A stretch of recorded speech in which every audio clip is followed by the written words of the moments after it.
Hi எல்லோருக்கும் வணக்கம். இன்னைக்கு நாங்கள் எங்கே வந்திருக்கோம் அப்படின்னு பார்த்தீங்கன்னா, வேலூர் பூட்டுத்தாக்கில் இருக்க குடில் தாபாக்கு தான் டின்னர் சாப்பிட வந்தோம். தாபாவுடைய ஆம்பியன்ஸ் வில்லேஜ் தீமில் இருக்கும். குடிசை இந்த மாதிரி கயிறு கட்டில்லாம் போட்டு இதில் உட்காந்து சாப்பிட்ற மாதிரி தான் இருக்கும். முதல்ல நாங்கள் ஆர்டர் பண்ணது தந்தூரி சிக்கன், கூடவே கிரீன் சட்னியும் மயனஸும் கொடுத்துருந்தாங்க. தந்தூரியை ரசிச்சுட்டு இருக்கும் போதே நானும் ரோட்டியும் வந்துருச்சு. நானுக்கும் ரோட்டிக்கும் நாங்கள் முதல்ல வாங்கி ட்ரை பண்ணது மட்டன் கிரேவியும் நாட்டுக்கோழி கிரேவியும் தான். கிரேவியை இந்த மாதிரி பிளேட்ல தான் சர்வ் பண்றாங்க. இந்த ஒரு பிளேட் கிரேவில தாராளமா 2 பேர் சாப்பிடலாம். மட்டன் கிரேவியும் அதே மாதிரி தான், 2 பேர் தாராளமா சாப்பிடலாம். ஃபர்ஸ்ட் நான் கூட நாட்டுக்கோழியை ட்ரை பண்ணேன். அட்டகாசமான டேஸ்ட்ல இருந்தது. நிறைய பூண்டுலாம் கட் பண்ணி போட்டு ரொம்ப வித்தியாசமான சுவையில இருந்தது.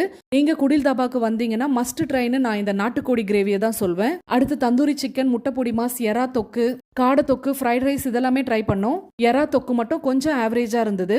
மற்ற கிரேவிலாம் சான்ஸே இல்லை, அட்டகாசமா இருந்தது. வேலூர் பக்கம் வந்தீங்கன்னா குடில் தாபால நாட்டுக்கோழி கிரேவியை மிஸ் பண்ணிடாதீங்க. பாய்.